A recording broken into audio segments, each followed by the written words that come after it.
श्री श्री गौरांग महाप्रभु परम अंतरंग पार्षद श्री श्री सर्वसाई पादी अन्यतम आचार्य परम पूज्यपाद श्री श्री जीव गोस्वामी चरण तार श्री भक्ति संदर्भ ग्रंथे 132 संख्यक अनुच्छेदे साधन भक्ति अभिव्यक्त वर्णन प्रसंगे साधन भक्ति जे कतिपय विशेष विशेष गुণের কথা উল্লেখ করছে তার মধ্যে এখানে সরকার বর্গ ভগবত নামাদি শত কর্ম সুখদানীন কর্মাদি জ্ঞানান্ত সাধন সাধ্য বস্তু নাম একারিতামার সাধন ভক্তি শতই সুখস্বরূপ রাজনীতি শক্তির বৃত্তি এবং সঙ্গীতের সার এই জন্য শতই পরমসুখ দান করে থাকেন বলে কর্মাদি জ্ঞানান্ত সাধন সাধ্য বস্তু না কর্ম তপস্যা জ্ঞান যোগ ইত্যাদি যত প্রকার সাধ্য বস্তু আছে এবং যত প্রকার সেই সাধ্য বস্তু সাধনা আছে বলছে সাধন ভক্তি নিজের যে আনন্দ যা সাধক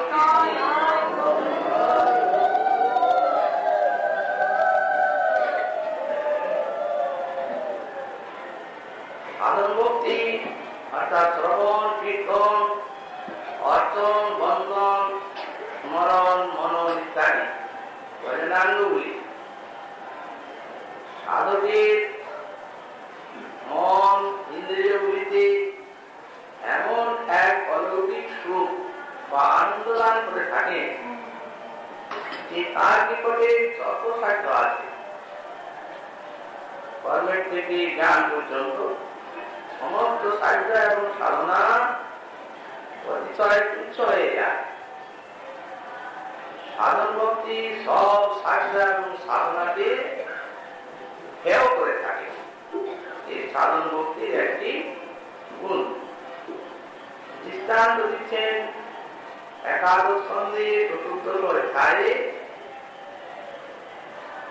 স্বয়ং ভগবান শ্রী দ্বারকানাথ প্রিয় ভক্ত উদ্ধবের প্রতি এই প্রসঙ্গে বলেছেন ন পারমিষ্টং ন মহেন্দ্রদিষ্ণং ন সার্বভৌমং ন রসাধিপত্যং ন যোগ সিদ্ধি রঘুনাথভবং বা মজ্জপিতা চেদি মদিনান্য মই অর্পিত আত্মা মজ্জপিত আত্মা যে সকল ভক্ত আমাদের আত্মসমর্পণ করেছেন বললেন তারা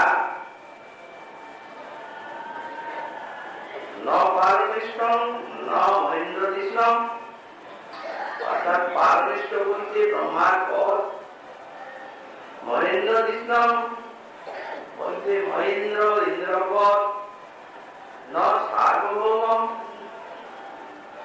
ধরণীর আধিপত্য সার্বভৌম পদ ন রসাধিপত্য এবং রসাতলের আধিপত্য ন যোগ সিদ্ধি এই যে অনিমা লুদ্ধিমা অন্তর্যাম ইত্যাদি যোগের দ্বারা যে সকল সিদ্ধি লাভ হয় সেগুলো এমনকি অপুনর্ভবং বা অর্থাৎ অপুনর্ভব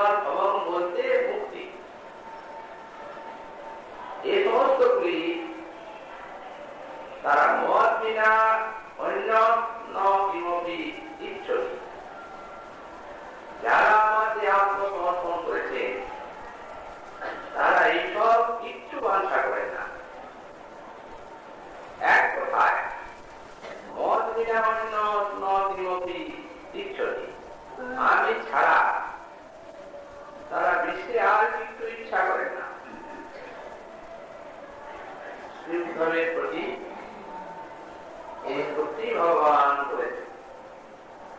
ভক্তির একটি বিশেষ গুণ। শ্লোক ব্যাখ্যা প্রসঙ্গে এই যে মদ জিনান অন্য বিমুক্তি পান ইচ্ছতি এই শব্দটি আছে। আর ওই পদগুলির কথা বলা হয়েছে। আর মৈত্র বিকাশ মাসক আমাদের যারা শরণাগত বা আত্মসমর্পণ করেছেন বা মন বুদ্ধি অর্পণ করেছেন, তারা আমার বিনা অন্য কিছু ইচ্ছা করেন না। ব্যাখ্যাকার বলছেন যে ভগবান শ্রী গীতাতে প্রিয় ভক্ত অর্জুনের প্রতি তার একটি স্বভাবের কথা ব্যক্ত করেছে। এই স্বভাবটি হচ্ছে যে যথামাং প্রবর্তন্তে তাং তথৈব ভজাম্যহম। অর্জুনকে বলেছেন, আমাকে যিনি যেভাবে বা যেমন ভজন করেন, আমিও তাকে সেইভাবে ভজন করে থাকি। তো যেভাবে ভজন করেন তাং তথৈব ভজাম্যহম, আমিও সেইভাবে তাকে বুঝি। ব্যাখ্যাকার লিখেছেন ভগবানের ভজনটি কি প্রকার। ভক্ত যেভাবে ভগবানকে ভজন করছেন, ভগবানও সেই প্রকার তাকে ভজন করছেন। যেমন ভক্ত ভজন করছেন শ্রবণ কীর্তন রচন বন্ধন, যেভাবে উনিও কি সেইভাবে করছেন? ভগবান বলছেন তা নয়, ভজন ফলম দদামি। যেভাবে ভক্ত আমাকে ভজন করছেন, আমি তাকে সেইভাবে ভজন ফল দিয়ে থাকি। সুতরাং ব্যাখ্যাকার এখানে লিখছেন যে ভক্তের কথা ভগবান বলছেন, শরণাগত ভক্ত, আত্মসমর্পণকারী। আত্মসমর্পণকারী ভক্ত ভগবান বলছেন আমি ছাড়া আর অন্য কিছু ইচ্ছা করে না। তো ভগবান বলছেন তারা যেন আমি ছাড়া আর অন্য কিছু ইচ্ছা করে না, তেমনি আমিও তাদের ছাড়া আর অন্য কিছু ইচ্ছা করি। তারা হলে করে হয়। তিনি আমাদের আত্মসমর্পণ করেছেন, আমিও তাকে আত্মসমর্পণ করেছি। তিনি আমায় ছাড়া কিছু জানেন না, আমিও তাকে ছাড়া কিছু জানি না। যেহেতু দুর্বাসারীকে বলেইছেন বৈকুণ্ঠনাথ,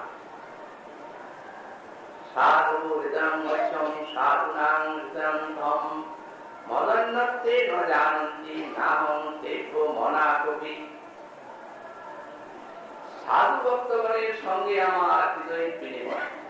সাধু হৃদয়ং বৈশ্যং, সাধুদের হৃদয়টা আমার আর আমার হৃদয় সাধুদের। এই ভক্তের হৃদয়ের সঙ্গে আমার হৃদয়ে একটা বিনিময় হয়ে গেছে। তারাও আমাকে ছাড়া কিছু জানেন না এবং আমিও তাদের ছাড়া কিছু জানি না। আবার বলছেন যে দারাগার প্রাপ্ত প্রাণান্বিত মঙ্গলম ইত্যামান শরণং চাতা প্রথম তাং তত্ত্বমুৎসয়ে। এই ব্রহ্মনাথী চিন্তা করেছেন, আমার যে ভক্ত আমার জন্য সব ছেড়েছে, গৃহ সম্পদ দ্বারা সন্তানাদি যেগুলি বিশ্বজীবের স্পৃহণীয় মর্মস্পর্শী হৃদয়স্পর্শী বস্তু, আমার ভজন করে ভক্ত সবগুলি ত্যাগ করেছে। তো যারা আমার জন্য এইভাবে সবই ত্যাগ করেছে, আমি তাদেরকে কি করে ত্যাগ করতে পারি, কি করে ত্যাগ করে উৎসাহিত হতে পারি। এমনকি সেই সাধু ভক্ত ব্যতীত আমি নিজেকেও চাই না। তাদের ভিতরে সঙ্গে আমার এইরূপ একটা আত্মার বিনিময়। তো এখানে বাচ্চাটা লিখেছে যে এই যে ভগবানের ভক্তি, ভগবানের ভিতরে ভক্ত এবং ভগবানের মধ্যে একটা এমন পারস্পরিক আকর্ষণ জায়গায় উভয়ের ভিতরে থেকে গড়িয়ে যায়। ভক্ত হৃদয়ের প্রতি প্রবিষ্ট তদাত্মৈত্রী প্রতি শক্তি বিশেষ ভক্তি এমন একটা ভগবত শক্তি, ভক্তের হৃদয়ে প্রবিষ্ট হয়ে আর ভক্ত এবং ভগবান উভয়ের হৃদয়কে গড়িয়ে দেয় আর একটা অপরিহার্য পারস্পরিক প্রীতির বন্ধনে বেঁধে দেয়। এই জন্যই নাহমাত্মানমাসাসি মদ্ভক্তই সাধুবিদ্বিনা শ্রেয়ঞ্চাক্তম থেকে ব্রহ্মণ্যের যে সানুভূতি রমন করা, যাদের আমি একমাত্র বুদ্ধি নাহমাত্মানমাসাসি, আমি নিজেকেও চাই না, তাদেরকে যতটা চাই। এই যে আত্মানমাসাসি শব্দটা দিয়ে এইখানে ব্যাখ্যাটা লিখছেন যে একটা ভগবানের স্বরূপানন্দ আছে আর একটা ভগবানের স্বরূপ সত্যানন্দ আছে আর একটা আছে অজ্ঞান। তো নামাত্মানমাসাসি মদ্ভক্তই সাধুবিদ্বিনা শ্রীয়ঞ্চি আর শ্রীয়ঞ্চ একদম লিঙ্গ। এই যে আত্মানমাসাসি এটা স্বরূপানন্দ, ভগবান আনন্দ ঘন বিগ্রহ, আনন্দ সমুদ্র, স্বভাবতই তার মধ্যে আনন্দ আছে। সেই আনন্দ শক্তি তাকে সেবা করছে। আবার একটা স্বরূপ শক্তি আনন্দ আছে, তার যে শক্তি, সে শক্তিও মুক্তিমতী হয়ে তাকে সেবা করছে। তো এই স্বরূপানন্দ যখন বললেন নাম আত্মানমাসাসি, তখন ওটাও গেল ভক্তের নিকট। শ্রীয়ঞ্চ আত্যন্তিক ব্রহ্মণ স্বরূপ সত্যানন্দ ভক্তানন্দের থেকে কম। ভক্তানন্দের সাম্রাজ্য সবার মাথার উপরে। কেন? স্বরূপ শক্তির যে বৃত্তি, সেইটি ভক্তের ভিতরে এসে আর সাধন ভজনের দ্বারা প্রেম রূপে পরিণতি লাভ করছে। প্রেমের যে আশা, সেই আশা তিনি বলতে পারেন আমার স্বরূপ আনন্দে নাই, কারণ স্বরূপ শক্তি আনন্দ দেওয়া। স্বরূপ শক্তি আর শক্তিতে থেকেও বেশি বললেন কেন? বলেন ওই যে ভক্তের কৃপা থেকে যে সেই স্বরূপ শক্তি ভগবানের ভক্তের হৃদয়ে আসছে, তার স্বরূপানন্দ এবং স্বরূপ সত্যানন্দ থেকেও বেশি আকর্ষক এবং আনন্দদায়ী ভগবানের এই যে প্রেমানন্দ। এই জন্যই যারা ভগবানকে আত্মসমর্পণ করেছেন, এই তাদেরকে তিনিও সেইভাবে আত্মসমর্পণ করে থাকে। এইরূপ ব্যাখ্যা ভক্তি মহারানী তাদের ভিতরে দিয়ে সাধকের কথাই এখানে বলা হচ্ছে। অতএব ভক্তি মহারানী তাদের ভিতরে প্রবিষ্ট হয়ে আর নিজের আস্বাদন এমন ভাবে তাদের প্রতিবিন্দ্রিয়ে দিয়েছে যে আস্বাদনের দ্বারা তারা একমাত্র ভক্তি আর ভজন ভগবানের সেবা এছাড়া কিছু চান না। না অন্য ইত্যাদি। এর উদ্দেশ্য শ্লোকটি হচ্ছে অকিঞ্চন ভক্তের কথা ভগবান বলেছেন। কিঞ্চন শব্দের অর্থ যাদের অন্য কামনা আছে, ভগবান ছাড়াও অন্য কামনা যে সকল ভক্তের আছে তারা হচ্ছে কিঞ্চন। আর অকিঞ্চন তারাই যাদের ভগবান ছাড়া আর অন্য কোনো কর্মবস্তু নাই। অকিঞ্চন তার লক্ষণটা এই শ্লোকে বলা আছে। এই জন্য একটি দৃষ্টান্ত দেওয়া হয়েছে এখানে। সুকুন্দ রাজা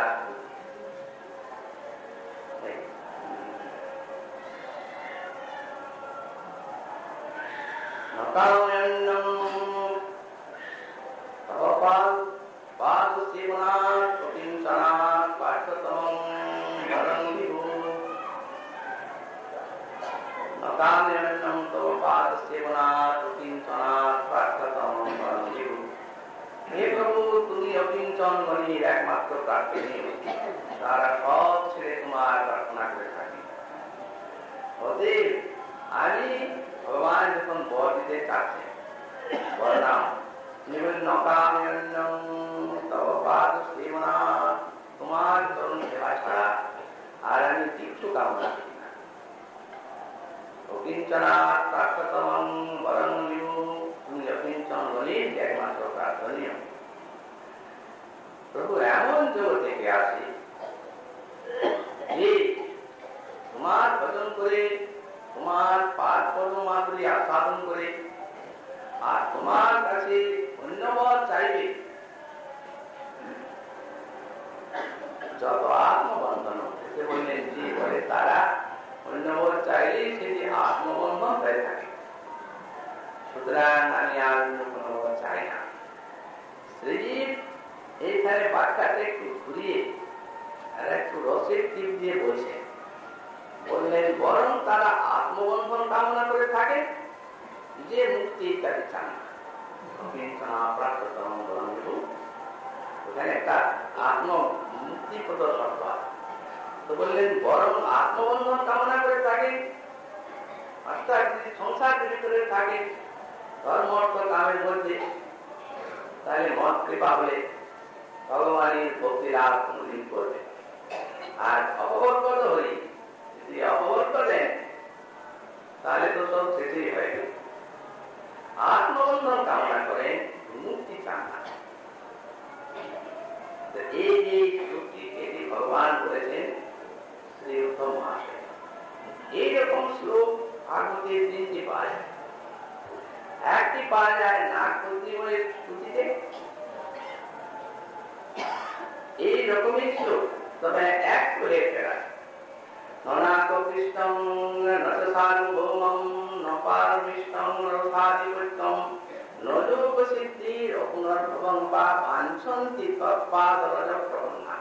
ওই শেষেরটা একটু অন্যরূপ আছে। এখানে যেমন আছে মজ্জতি তান্ত্রিক আত্মা চেতি ন মদিনা, সেখানে নাগপঞ্চমীর উক্তিতে পূর্বটা ঠিকই আছে, পূর্বপদটা সেটার পদটা আছে ন বাঞ্ছন্তি বাঞ্ছন্তি তৎপাদরজপ্রবন্না, কিচ্ছু প্রার্থনা করেন না যারা তোমার চরণ রজে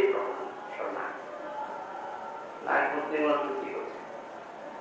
এই প্রসঙ্গে স্তুতিটা করছে তোমার চরণ রজে প্রপন্ন যারা শরণাগত, তারা এসব কিচ্ছু কামনা করে না।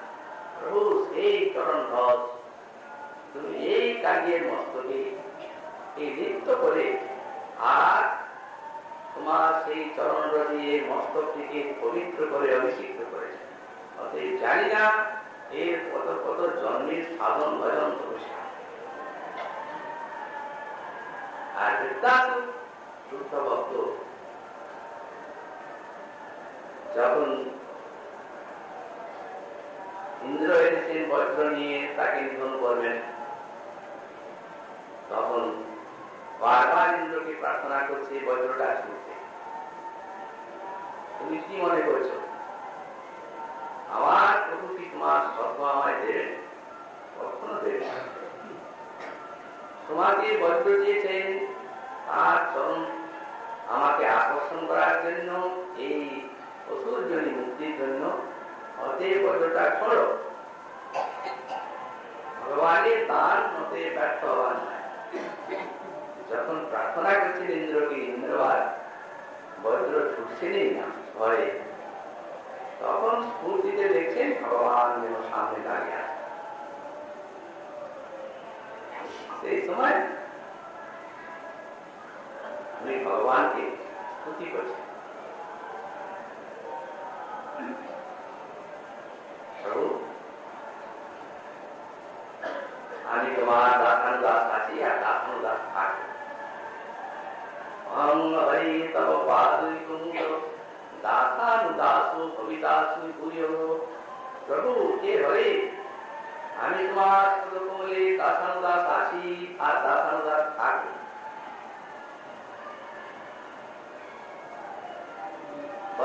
দাসু তুমি আমার চরণে দাসানুদাস হয়ে আর কি চাও?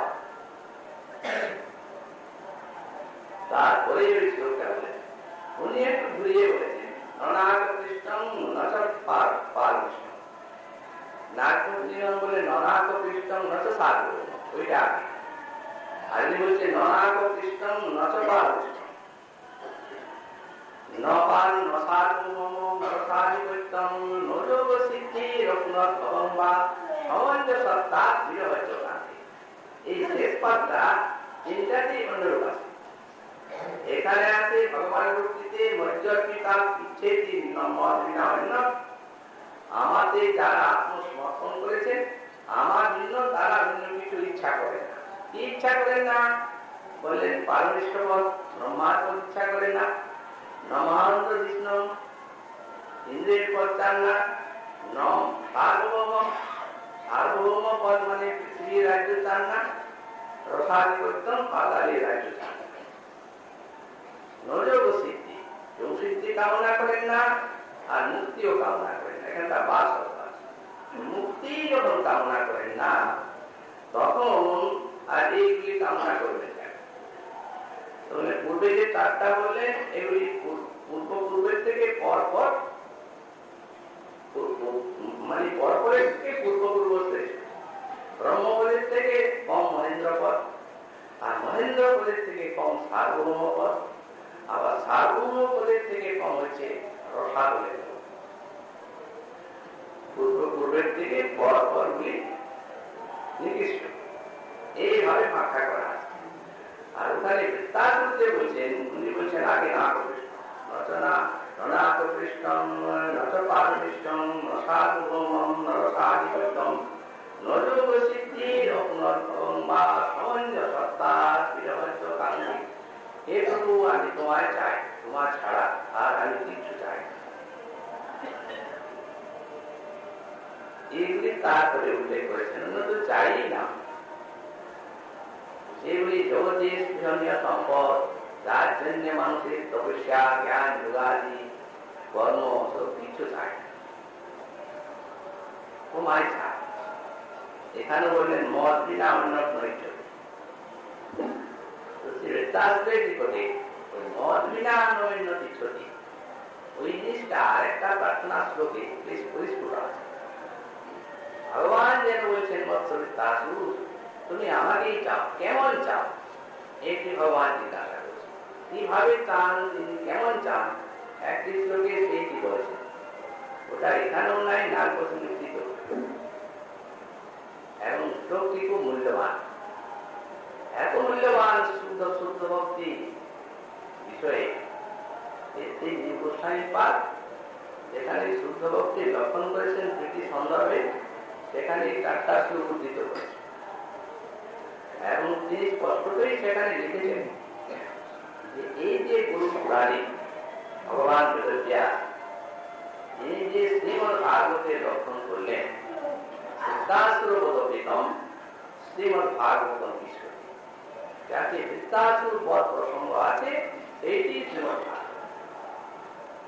শ্রীমদ ভাগবতে কত শত সব ভক্ত মহতের ইতিবৃত্ত আছে, তার মধ্যে বৃত্তাসুরকে কেন বেছে নিলেন বেদব্যাস, তিনি ভাগবত রচয়িতা। শুদ্ধ ভক্তি পরে ভাগবত শাস্ত্র, ওই শুদ্ধ ভক্তির একটি সূক্ষ্ম লক্ষণ ওই শেষ উক্তিটা ভগবানকে বলছেন তোমার ছাড়া কিছু চাই না। ভগবান বলছেন আমাকে কেমন করে চাও তাই। এই গৌরতম সম্বোধনের ব্যাখ্যায় ব্যাখ্যাকার লিখছেন যে ভগবান সামনে দাঁড়িয়েছেন তো, অতএব তার মাধুর্যে বৃত্তে চিত্তমন অতিরূপ আকৃষ্ট, এই জন্যই সম্বোধন পদ দিতে এর কমলভূষণ পরম সুন্দর। তুমি জিজ্ঞাসা করছো আমি কিভাবে তোমায় চাই, তো আমি কয়েকটি দৃষ্টান্ত প্রথম বলছেন, একটি দৃষ্টান্ত দিচ্ছেন অজাত পক্ষা এবং আতরণ খগা। নিজে পক্ষী বাচ্চা করেছে, সেই বাচ্চাগুলিকে আহার দেওয়ার জন্য পক্ষী মা তাদের কীট ইত্যাদি আহার নিবেশন করতে গেছে। যা পাচ্ছে বাচ্চার খাবার কীট সেই ঠোঁটে করে ধরে নেওয়া, বাচ্চাগুলি নিজে থেকে খুব উদ্ধার। তখন তারা যেন অথচ অজাত পক্ষা তাদের পাখা গোজায়, তারা যেন মায়ের আশার পথে আকুল প্রাণে চেয়ে থাকে, আমার প্রাণ এই প্রকার তোমাকে পেতে চায়। পক্ষী শাবকগুলি যেন মাকে পেতে চায়। আকুলতাটা ঠিক আছে, কিন্তু পক্ষী শাবকগুলি কি মাকে পেতে চায়? ভাবছেন উনি যে মা তাদের জন্য খাবার নিয়ে আসে, কে দিতে, তারা ক্ষুধার্ত, অতএব মা তাদেরকে খাবার দেবে, তাদের আনন্দ বিধান করবে, সুখী করবে। এই প্রকার ভগবান কোন উপায় নিয়ে আসবেন, সেইটির জন্য তিনি তাকে ব্যাকুল প্রাণে দেখতে চাচ্ছেন, তা তো নয়। কারণ তিনি তো পূর্বেই বলেছেন তুমি ছাড়া আমি চাই, সমাজের সব তার বিরোধে তোমার ছাড়া আমি চাই। তাহলে দৃষ্টান্তটিকে, দৃষ্টান্তটির উৎকণ্ঠা ব্যগ্রতা একদিকে প্রকটিত হল।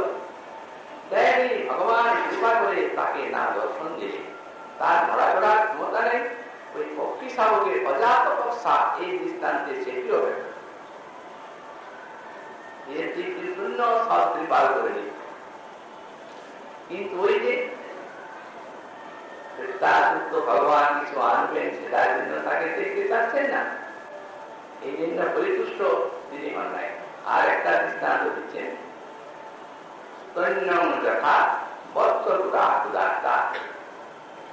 শ্রীজীবের দৃষ্টিত ব্যাখ্যা করেছেন সন্দর্ভে এবং ভাগবতের ক্রমসন্দর্ভ টিকাতেও এই প্রশ্ন ক্রমসন্দর্ভ টিকা। উনি চলে সকালবেলা গাড়িটি নিয়ে আর রাখা চলে গেছে বলে গাড়ি চালানোর জন্য, বাচ্চাকে বাঁধা। এখন সারাদিন বাচ্চা কিছু খায়নি, মা আসবে সেই প্রচার মাঠের থেকে ফিরে, তবে তো তাকে সৈন্যদান করবে। তো যতই সেই আসার সময়টা হচ্ছে ততই ছটফট হচ্ছে।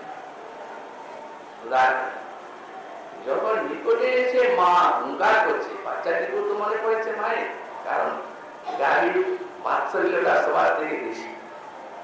যখন নিকটে এসে মা হুঙ্কার করছে বাচ্চাটাকে মনে করে, তখন বাচ্চাটা যেমন ছটফট করতে থাকে।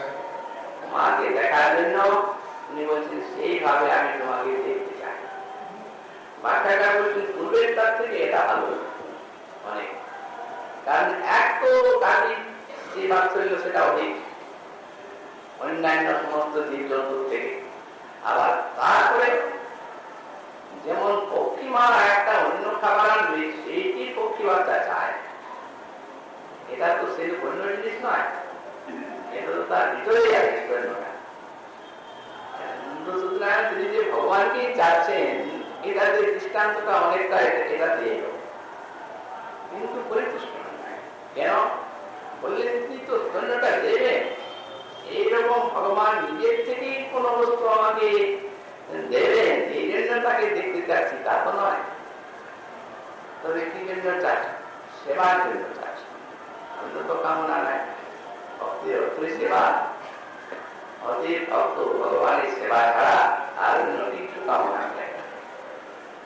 তখন চিন্তা করলেন কি দৃষ্টান্ত দেওয়া যায়, মনে হলো একটি দৃষ্টান্ত, এর থেকে ভালো আর দৃষ্টান্ত এই জগতে মায়ার রাজ্যে পাওয়া যায়।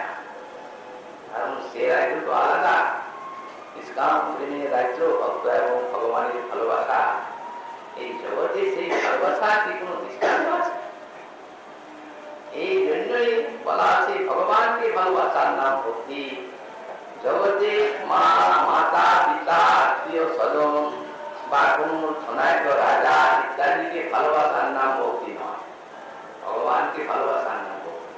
নিষ্কামতা শিক্ষায় তথাপি যতটা সম্ভব প্রিয়ম প্রিয়ে অবস্থিতম বিষণ্ণা মনোরবিন্দাসতে ত্বম, এই অংশটিকে স্মৃতি পাঠায় দিতে। কেমন মানে স্ত্রী আর স্বামী এই কথা, কিন্তু স্ত্রী আর পতি, পতি পত্নী, স্ত্রী আমি এই শব্দগুলি প্রবৃত্ত করেন। উনি বলছেন প্রিয়ম প্রিয়ায়।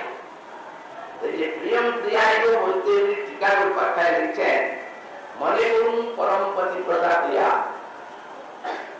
এমন পতিব্রতা যে বাল্যকালে হোক, যৌবনে হোক, বৃদ্ধ অবস্থায় হোক, অতি প্রাপ্তি হলে সঙ্গে সঙ্গে সহমরণে যেতে পারে, এইরকম পতিব্রতা। মানে প্রিয়া আর প্রিয় এই শব্দটিকে মুক্ত প্রগ্রহ ভিত্তিতে বানা গেছে, জগতে এরকম নাই সেরকম। এই জন্য বলছেন বাল্যকালে হোক, যৌবনে হোক, আর বৃদ্ধ অবস্থায় হোক, অতি মারা গেলে তিনি সহমরণে চাল, এইরকম প্রিয়া। পতি ছাড়া কিছু জানেন না এবং তিনি পতির সেবাই কামনা করেন। পতি যখন গৃহে আসবেন, মুসিগঞ্জ মানে তিনি বিদেশে আছেন, একটা পত্র দিয়েছেন, খবর পাঠিয়েছেন, অমুক দিনে অমুক সময়ে আমি করে যাচ্ছি অমুক গাড়ি। এখন সেই সময়টা যত অতিক্রান্ত হচ্ছে, ততই সেই প্রিয়ার প্রাণ যেন পতিকে দেখতে চায়। হে প্রভু, আমি সেই প্রকার তোমায় দেখতে চাই, পেতে চাই। তো এখন তিনি কোন উপায় আনবেন পত্নীর জন্য, তা তো না। পতির কর্ম হচ্ছে সেই পত্নীর কর্ম, সেই পতি। পতিকে সেবার ভাবে তিনি পতিব্রতা দৃষ্ট হয়ে থাকে। রসিক ভর্তিকা যাকে বলা হয়,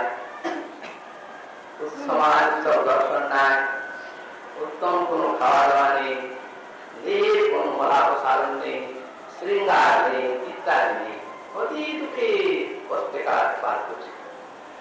যখন পতি আসছেন তখন উনি সেইভাবে পতিকে সেবা করে তার দেহকে প্রাণকে পূর্ণ করতে চান।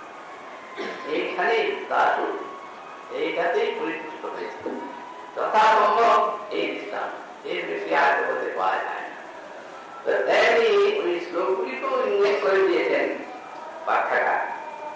এখানে ভগবান বলছেন যেহেতু একটা পরম সুখ দান করছেন ভক্তি, ভজনকারী ভক্ত প্রত্যেক টাইমে শ্রবণ, কীর্তন, অর্চন, বন্দনাদিতে কি যে আনন্দ আছে, সে তারা একটু ভক্তি মহারানীর কৃপা লাভ করেছেন। শ্রবণ কীর্তন করতে করতে চিত্তটি খানিকটা মার্জিত হয়েছে, এটা তারাই অনুভব করতে পারে। কারণ ভগবানের রূপ গুণ লীলা এই সাক্ষাৎ ভগবানের সেই মাধুর্যের কথা বা আনন্দের কথা অভিব্যক্ত। বলা আছে কৃষ্ণ নাম, কৃষ্ণ গুণ, কৃষ্ণ লীলা বৃন্দ, কৃষ্ণের স্বরূপ সম চিদানন্দ। শ্রীকৃষ্ণের স্বরূপটি যেমন সচ্চিদানন্দময়, তার নাম, রূপ, গুণ, লীলা সব সচ্চিদানন্দময়। উৎসাহিত বা দৃষ্টান্ত দিয়ে বুঝিয়ে দিয়েছেন। মনে করুন আমরা হরিনাম করছি, আচ্ছা উনি বললেন ভাগবত সন্দর্ভে, আচ্ছা নাম কাকে বলে, তাই তিনি বললেন। এই নাম শব্দটি উনি একটা সংজ্ঞা দিচ্ছেন, বলছেন মনোগ্রাহ্যস্থ বস্তু ব্যবহারার্থম এনাপি সংকেতিত শব্দ নাম হইতে। মন যে জিনিসটাকে গ্রহণ করবে, এইরকম একটা সাংকেতিক শব্দ বিশেষের নাম না। মনে করুন আপনি বললেন অগ্নি, না দেখো বোঝা গেল যে দাহজনক সেই আগুন। জল, তাতে শীতলতা আগুন বোঝা গেল। এই বায়ু, এর প্রত্যেকটি জিনিসের আছে, আর প্রত্যেকটি ব্যক্তিরও নাম আছে। সেই নামটা বললে তাকেই বোঝা গেল। মন গ্রহণ করবে তাকে, না দিত। এই প্রকার মনোগ্রাহ্য বস্তুকে ব্যবহারের জন্য যে একটা সাংকেতিক শব্দ বিশেষ, তার নাম হচ্ছে নাম। আচ্ছা জল, জল দেখা গেল, জল বলা, কিন্তু জল বলা হলে পিপাসা যায়, তখন জল না খাওয়া যায়। জল জল জপ করলে পিপাসা যায় না, আগুন আগুন জপ করলে গরম লাগে না, যতক্ষণ পর্যন্ত নামটাকে পাওয়া যায়।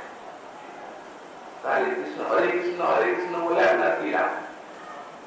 কৃষ্ণকে না পাওয়া পর্যন্ত তো ওটা কৃষ্ণকে জানিয়ে দিচ্ছে কেবল,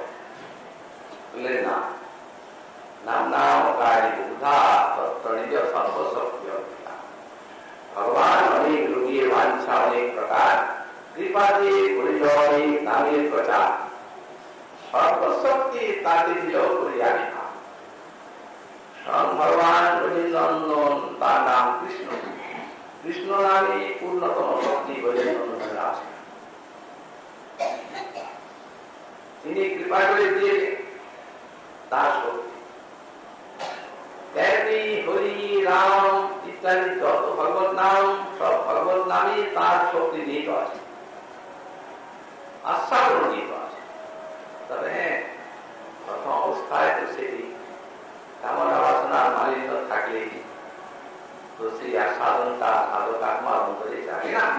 এই জন্য মহাপ্রভু বললেন চেত দর্পণবান, কিন্তু এই নামের দ্বারাই আস্বাদনটা ধীরে ধীরে প্রাপ্ত হওয়া যায়।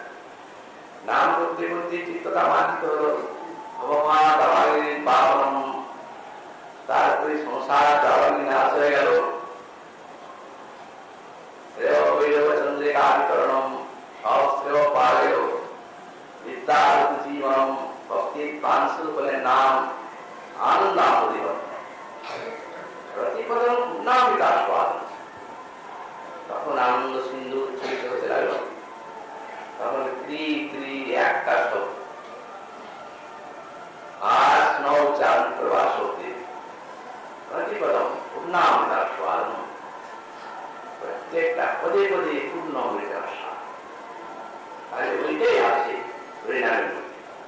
আমি যে পাচ্ছি না সেটা আমার চিত্ত মালিন্য করি, তার নাম তো ঠিক আছে, নামের যে আস্থায় ধর্ম সে তো ঠিকই আছে। মহাপুরু যা বলে আমি পাচ্ছি না সেটা চিত্ত মালিন্যের জন্য। আর এমন কৃপা পরিণামে যতক্ষণ পর্যন্ত নাম কেবল প্রেম লাভ করা যায়, কৃষ্ণ নিজে আসবেন না, কিন্তু নাম কেটে গেছে। যত পাপি তাপি মহাপাতকি অতি পাতকি পরিণাম উচ্চারণে কারো বাধা, সকল জনই নাম কীর্তন করতে পারে। এমনই কীর্তনের দ্বারাই চিত্তশুদ্ধি আর সে আস্থায় ধর্মের অনুভূতি জাগ্রত।